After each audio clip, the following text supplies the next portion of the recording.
today we have a really cool guest that I'm excited to bring on, Pete George. So Pete and I met through the MLOps community. We were both working to really help organize the community, get it off the ground here in Denver.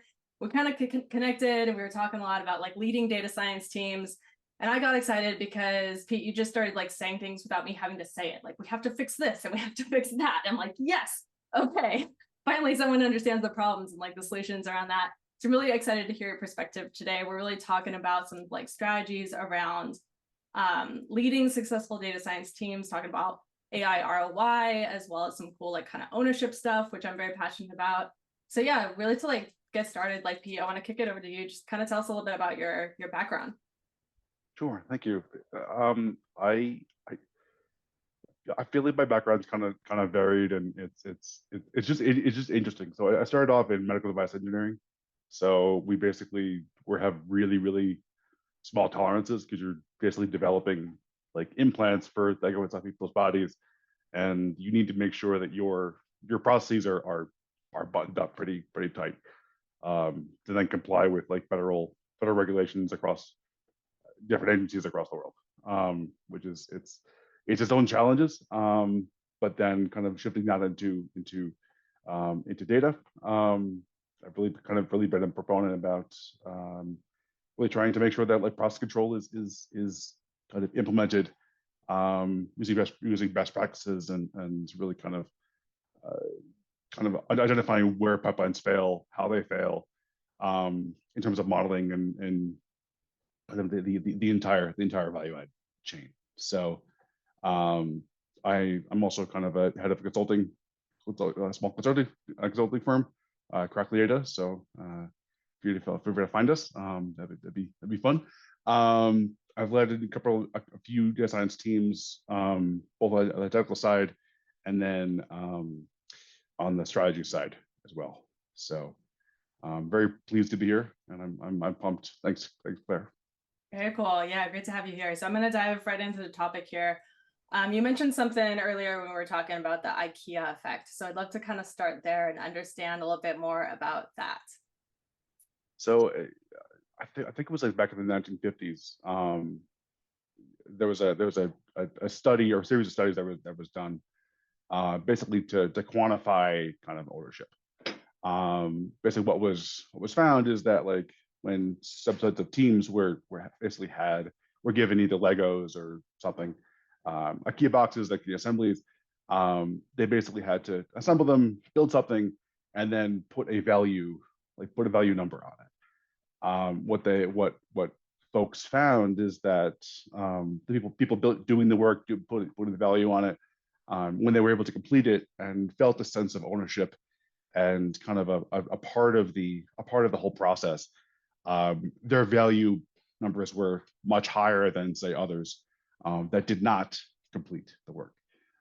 They just stopped, or they just kind of left it going, and they said, "Well, I'm not going to do this. I'm going to do whatever something else." So I think one thing that I really tried to kind of instill in others, either teams or elsewhere, is just this feeling of ownership, and I think that comes from really kind of a top-down approach, in feeling that like it's difficult to kind of feel like you build the original. You're a part of something bigger. You're a part of a mission. You're a part of something that's like you're producing value and you're doing good for the team and the overall organization. When you feel like you have a stake in this, that comes into play with, I mean, some companies offer equity. Some companies offer like the ability to provide feedback to other teams.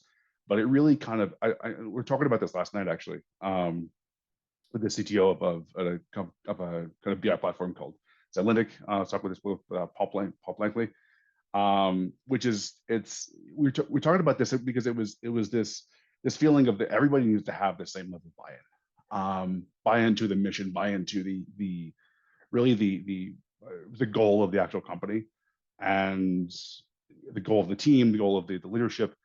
And if that doesn't happen, or it doesn't happen as well as it could, stuff starts to fall apart pretty quickly and become a lot more complicated very quickly. So I think for in terms of leadership and in terms of from a leadership stake, I think is having like a clear vision about where you're going and really kind of why you're going there, so that people can either align to that or not. And I think that's crazy useful, in kind of having teams really work together, and collaborate as best as possible. Yeah, you mentioned something really interesting there. You talked about having a vision and kind of aligning people around that. I'd love to hear a little bit more from your perspective and experience. Like, how do you get there? As a data science leader, you probably come into these teams, you have a vision for the product you're building or for the engineering infrastructure, improving whatever you're working on. But how do you really like socialize that vision with your team, like get them excited about that as well? I think it comes kind of twofold. It's be the ability to kind of treat people like people, Yeah. and there I think there's as well as kind of being vulnerable. um I think is really goes a long way, Okay. because at the same time it's okay to be wrong. It's okay to be like uh, like and have the team, have your peers and everything see that, like, hey, you're not just like someone that like thinks very highly of themselves or think here's themselves very seriously. I think there's like bringing humanity into it is huge. Because I feel that like when there's a disconnect between kind of either the management or and the team, or just the leadership and the management or the leadership of the team, or whatever it is, or whatever kind of hierarchy you're dealing with, when there's that divide and you feel like there's like, then you kind of have kind of that ivory tower like mentality, and then like and nobody talks to each other, nobody, and communication breaks down, which is already hard. It breaks down a whole lot faster at that point. So I think in order to really kind of you see a lot more articles coming out about emotional intelligence. I think is huge here, especially in the technical space, when a lot of folks may not be as personable as, say, like people in sales or people in customer service or people in like in very kind of interactive roles. I think is where people are very kind of people tend to be, especially data science, people tend to be much more heads down. Yeah, it's kind of a I was, natural stuff for a lot of us. Like if you're really good at yeah, coding, really good at problem solving, you might be very comfortable there. You might not want to jump on a call with a customer and explain that. That might not be kind exactly, of your natural source of energy there. Yeah. exactly. So I think I'm really trying to be just be open and transparent. Yeah. I think is and treat people with respect. I think is huge. Not trying to be the second person in the room, because you're not. Like no one is gonna know everything. Nobody's expect anybody to You're know the everything. smartest guy in the room, you're in the wrong room. That's Yeah, exactly, heard that over and over. exactly. People are telling me that. Why are people telling me that? Okay. Message received. Yeah, sorry. So, Funny. uh, But no, I think that it is a good point. And I think that like that's the whole reason we have a team, right? Is because I mean I could probably build something by myself, but if I build it with other people involved and hearing from their background and their experience and kind of bouncing ideas off each other, it's gonna be better. yeah, Really creating that space where people can do that. I've got another question for you on this IKEA effect. Another challenge I notice in like data projects specifically is perfectionism. It is really, really easy to get deep in those details and just try to over engineer those features. Try this model, try these models, try all the models, every hyperparameter. Like there's so many things to try to get to a point where you feel like your model is good enough to share with your peers, your leadership. But that can really slow stuff down. yeah, And really like looking at yeah. things through this lens of like IKEA affected like ownership, like when you're in that kind of mode of perfectionism, you do have a sense of ownership, but how do we take that sense of ownership and be more collaborative so that we can work faster together? I think there's actually there's another study that's commonly done. It's called, what's it called? It's like you call it the marshmallow challenge, Yeah. whatever. And it comes across as like this kind of debuilding exercise of just basically what it to illustrate the answer here. But like basically what the challenge is you have like a certain number of kind of random items. They have like, you have toothpicks, you have like, and there's a whole like list of like 3 or 4 items that you have like 10 sheets of paper, like a couple skewers, toothpicks, a roll of duct tape, and like a fork, and then like something else. You basically have this, um, and then basically the challenge is you have to build a tower. You have to build something as high as possible that in a certain allotted amount of time, that when you put a marshmallow on the top of it, it won't fall over. Look at those So effects right there. That's a well-defined. yeah, exactly. So, but so I mean, a lot of the when you read papers on this, you read like the literature on this. Basically, what happens is a lot of folks, a lot of teams, when they try this out, it's a huge like a team building competition, or like, hey, like a on site or something. You have a whole bunch of like, you have these people, that these teams that like just try to do one iteration the entire time, and then they put the marshmallow on and the whole thing topples over. And normally that's what happens. It's like, oh well, they built this massive structure, this like 6 foot high structure, this 4 foot high structure, whatever it is, and it just collapses. And the way to like a small marshmallow, that's it. Whereas when either engineers or actually children are the best people that normally win this competition, because they prototype and they iterate very quickly, pretty quickly. Where you basically have this kind of like, okay, so let's put this thing here. Let's try it out. Let's see if we can put a little bit of weight on it. Okay, cool, that works. All right, let's try it. Let's try this. Let's try to add to it. Legos, and they iterate really quickly. I think that's, and really in engineering school, that's what we're kind of taught to do. In practice, that's not always what happens. You're right. I mean, in actuality, in my experience, that's being an engineer, coming from that background, it's rarely what happens, unless you're in a structural kind of field. But what's really interesting about that is like, if you take that model and you basically uh, uh, expand it to kind of what you're talking about, like for data science. I mean, data science, one of the things that was a field in data science was computer science, in coding and computers, and really kind of building software, building processes. And one thing that really is useful in that is kind of the agile methodology, where you have these kind of set sprints, and there's different things that work, different things that won't work. And a lot of leaders do is they try to basically like fit data science into that structure. We use like 2 week sprints, 3 week sprints, whatever it is. Doesn't copy. And I had a nickel for every team. I know. Day, but yeah, we yeah. but basically, I mean, what ends up happening is not a lot gets done in those 2 or 3 weeks, and then there's this kind of feeling of like, oh wait, we failed, or like, hey, like you're not producing enough value very quickly. We failed, and it's data science is something different. I kind of equate it like to having communication up front about like, hey, these cycles that we're talking about, they're generally longer than like the typical like software development sprint, or software development kind of feature engineering block of time. Exactly. So I think there's so being upfront with communication, leadership, and setting expectations ahead of time is key, because I mean, if you're trying to build a model, you're trying to really build a model, it's going to take you a bit. It's going to take a few weeks, few months, whatever it is, but for that whole process. Now, there might be an illusion that like, hey, we're not going to get any value until that's done. But if we can kind of break that down and iterate as much as possible to get each one of those steps like broken down into like, okay, so we're going to do feature engineering. We're basically just going to throw this into like just a linear regression, see what happens. Just so we have a baseline.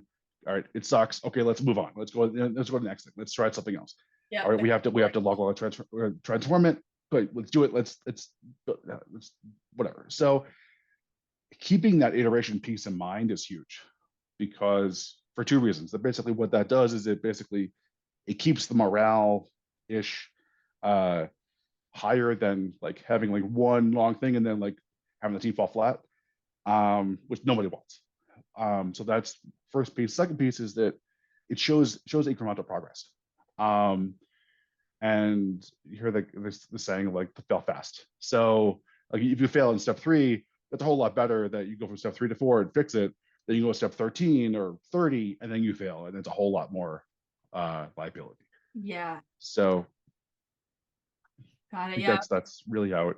I mean, that's what I would recommend. But Yeah, no, I agree. I think that's a really good point. I've seen it in action myself, and it can feel a little bit difficult, like as a data scientist, when you're doing things like you said, like you train a logistic regression, compare it against the baseline, and it sucks. And then you move on to the next thing. Like that hurts sometimes as a yeah, researcher, but you have to get yeah, kind of comfortable with that and hope that the people around you are like supportive with those kinds of like fast experiments as well.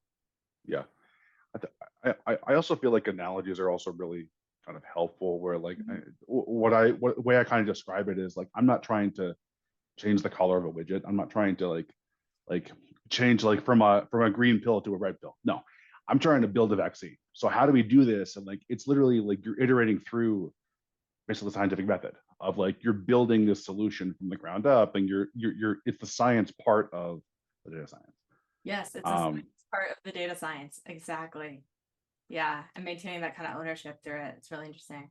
Yeah, okay, so IKEA effect, it really like it sounds like it describes like how we kind of put value on things that we've built ourselves. Am I thinking about that right? it's yeah, and I think there's it's a lesson for leadership as well, where if we can basically trust our stakeholders, trust our team, trust our people to basically give them enough rope to own something, we're going to get a whole lot more in return. Um, and we're all going to get a whole lot more in return, like the whole team, the whole org as a whole. It's not just the individual person. It's like it's the team really meshing as a team, because now each one of them owns a piece of the outcome. It's not, they're not just doing it, they're owning, they're doing it, and they're owning that solution. And they're saying, yeah, well, I don't think this really is right, because in this other project that I was doing, it wasn't like this approach didn't work. Okay, well, cool. But like there, it becomes much more collaborative. It becomes much more respectful and much more transparent, because each of them will own kind of like, or even there's two people, one person, or three people, five people. Each one of them is going to own a certain piece of that to bring it across the line. I like that a lot. So here's a tough question for you. I'm sorry, I'm throwing this one out at you. No, um, it's okay. let's say you have a team where you see that there's people on the team who don't quite have this IKEA effect. They don't have the sense of ownership. Maybe they're not speaking up or adding their ideas. How do you, as a leader, facilitate that growth for them to give them kind of that push so that they start kind of contributing, developing that sense of ownership? So I feel like there's I try to give people enough rope to do what they need to do. Yeah. Sometimes even then, sometimes that's too much. I think regular check-ins are necessary. Regular, like especially in a remote world, where Mm. it's like, hey, I can't walk by your desk and say, and like be like, oh, well, you haven't shown up before like 11 o'clock in the past 3 weeks. What's going on? But like, and I really try to like trust my team to do the best thing. But when that's getting kind of challenging, can be when like I really try to like um, try to have more frequent touch points, more kind of a not necessarily a stronger pulse, but like more kind of just like a feeling of like, hey, what's going on, what's happening. I try to I mean, if we're meeting once a week and then something's not really getting done, or there's not really showing progress, what I'll try to do is I'll try to have like a few weeks, or meetings every day. I'll have like a 15-minute touch point of it. And what they have to do is they have to bring something to that meeting. They have to bring like, hey, what did you, like Right. something tangible. I'm just like, hey, like what did you do yesterday? But without saying, oh, I was what do you do here? No, but like if you but basically you would have to bring something of like, hey, this is what I tried, this is what I want to do. And then really try to like guide that going forward. I think that's probably the best way to approach it, because sometimes it's not necessarily a disciplinary issue. It's not like they don't want to do what they want. Everyone works differently. Everyone kind of clicks clicks differently. I think if you can find what makes them tick and what makes them like what motivates them, then it becomes a lot easier. Yeah, personally Um, strategy.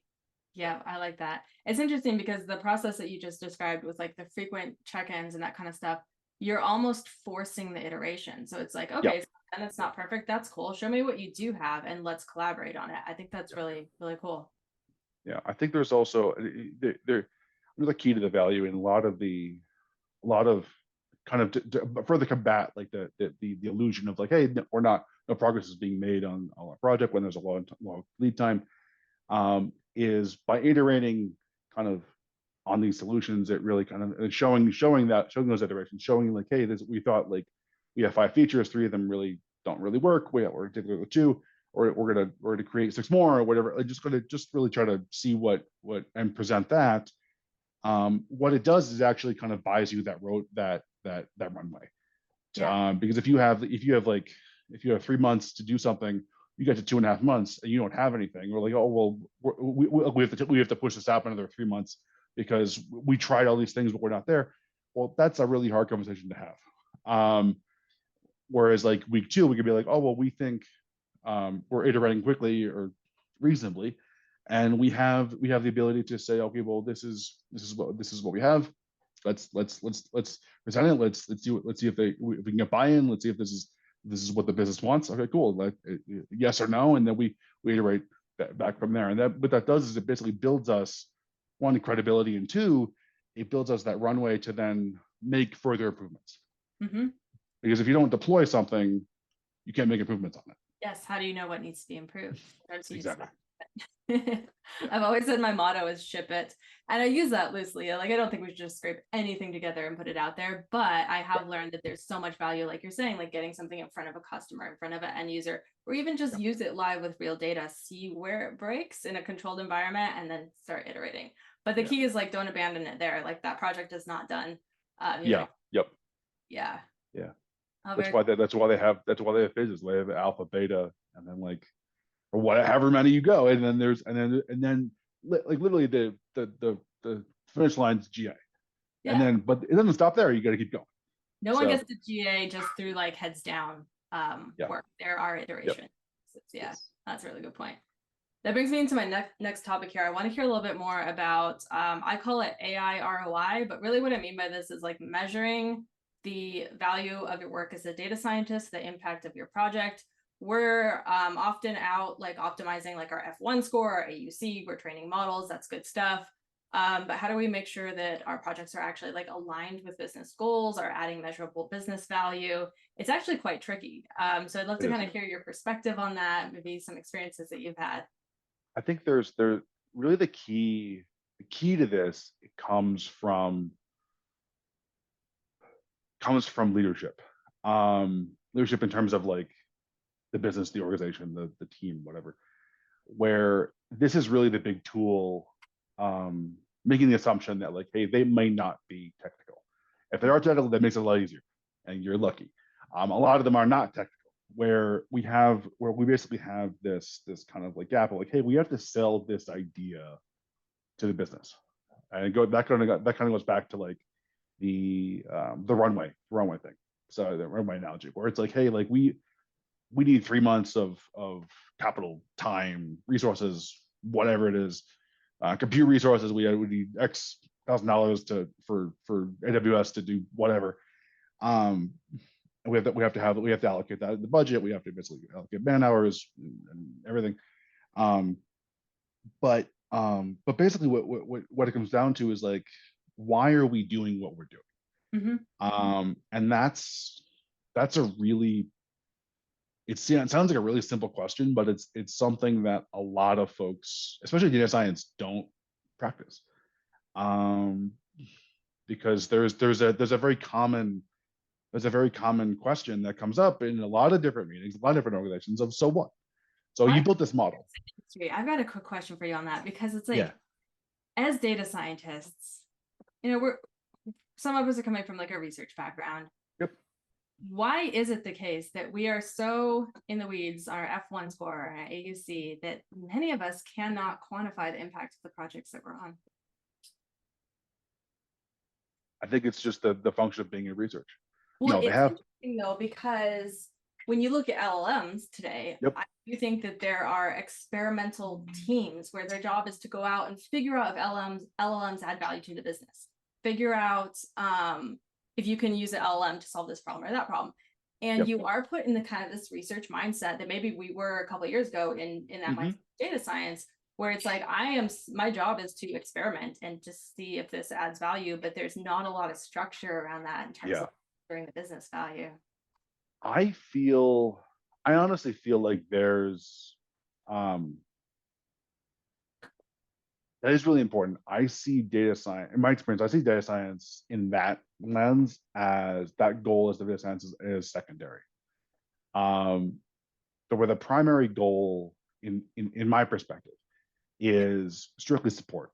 So if the business has a decision to make, let's say, um, my job as a data leader, data manager, data science, data scientist, whatever it is to provide the business with, or the organization, the leader, whoever it is, the executive, whoever it is, the most,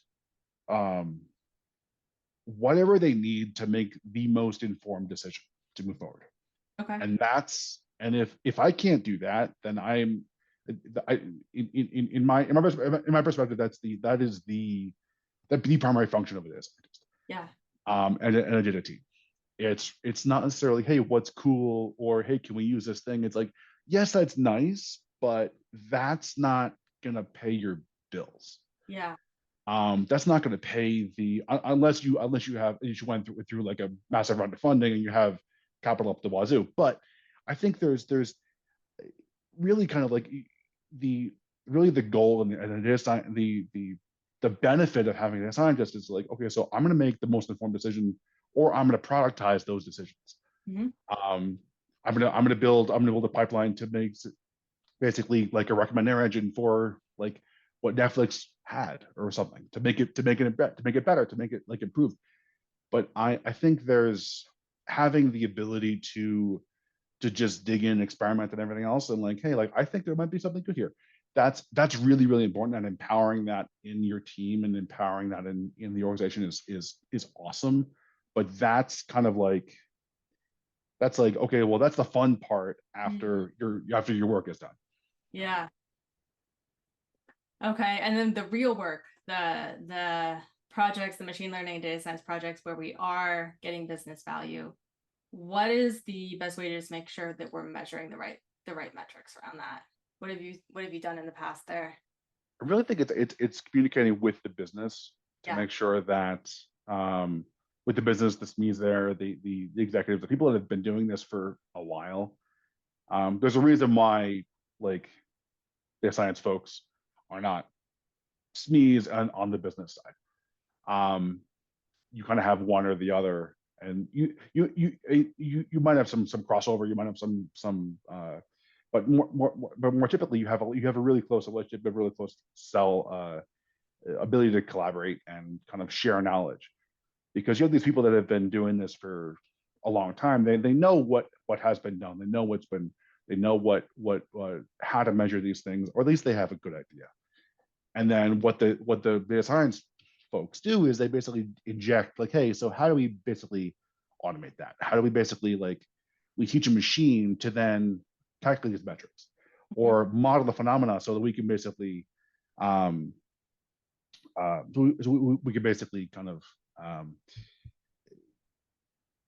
have the knowledge of this one SME that's been doing this for 10 years, 8 years, 30 years, whatever it is, but we can basically replicate that knowledge across just multiple areas, so that we can basically have a machine that like knows also this, so we can basically scale that and productize it and sell it to our customers or whatever, or automate the business value, because having a machine do it is a lot cheaper than having like a person that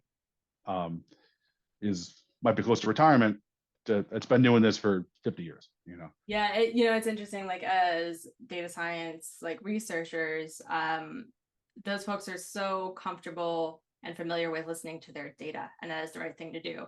But I've also learned that you should also listen to your subject matter experts. The best data scientists, I think, understand the business problems that they're solving at a deep level. Yes. And no one knows that better than like somebody close to retirement who's been doing it for 15 years. Like, go talk to that person, go sit down, take them to lunch, like watch them do their job for an hour, like whatever it takes, just understand what they're doing, and you'll understand your data a lot better if you do that. Yep. Those are kind of like the exercises I've seen work really well in the past.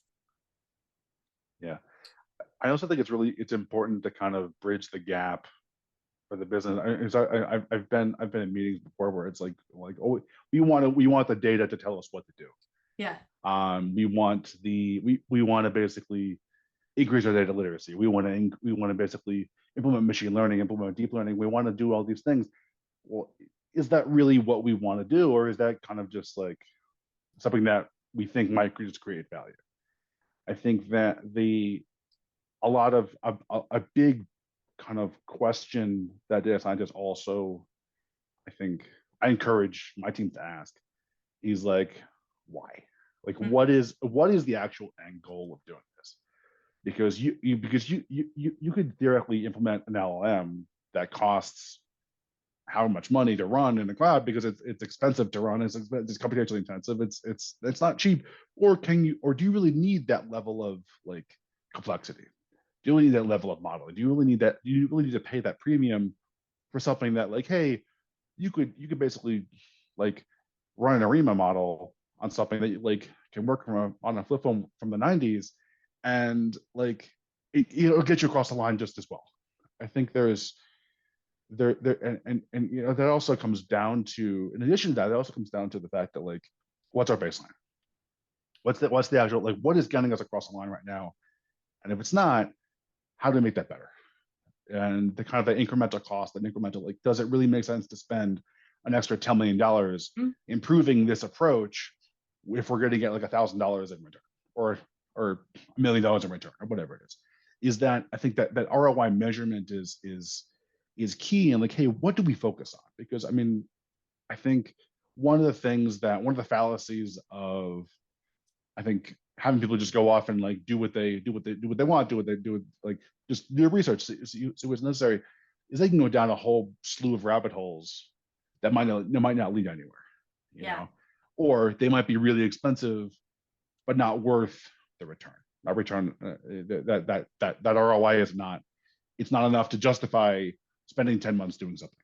Yeah, so you're looking at two things there that I think are really, really key, and kind of like industry best practices too. Is like, you have a baseline. That baseline could be using a simple model. It could be, how is the process already solved today? Is there like a rules-based heuristic? Is there nothing? Is randomness your baseline? But there is some baseline there. And then the other thing you were touching on is, oh geez, I forgot it. What was kind of the second part of that? I got distracted by the dog, and No, I know she's trying to make her bed. She's waking up. There we go. What's the second best practice? Ready? Yeah, no, it was really good. What was it? it's basically that measurement of like how of your actual ROI against that baseline. It's the So measure. are you actually getting the value that you perceive, or you really hope to get? Because if your baseline is exactly, but if your baseline is, say, 80%, and you try to build a model that's 75%, well, it's not better than a baseline. So why would you even go forward with that? You know? Yeah, that's what it is. So it's like, have that baseline, but then you're measuring ROI for the baseline for your method, and you're also looking at the cost of implementation. Because I can train a very effective and very expensive LLM or deep learning model, and we got to kind of weigh those trade-offs there. Yep. Cool. Well, is there anything else you want to comment on around these kind of topics? I know we talked through some really cool points. Is there anything else we missed, top of mind for you? No, I think we actually, I say that without actually thinking through it. I think one point I will make is that I think communication is huge. I know we've really kind of we've touched on this a number of ways, with kind of propagating ownership, propagating this feeling of like just of awareness, of transparency, of like, hey, I'm of respect and everything. It really comes down to communication. I mean, because the channels of communication is an exponential relationship. So I mean, if you have, the more people you add, more nodes you add to a new situation, the complexity of that communication within that sphere is going to get exponentially greater. Yeah. So I think really trying to be clear and concise, really trying to be like, knowing that it's going to be an uphill battle. The more your team grows, really trying to just make sure that like you are maintaining kind of best practices, honesty, integrity, respect, all these things that like aren't necessarily like tangible, but they're also very important. No, I love that. I'm glad to hear that leaders are thinking about things on those terms, because we're always so deep in the technical stuff. Yeah. Technical skills are important. Like that's going to be make it or break it in this industry. But how we communicate with our team, how we treat others as we collaborate, like that also is make it or break it. So it's good to kind of Yep. hear that perspective. Great. Well, thank you so much. It was really great to have you on the show. You too. Thank you.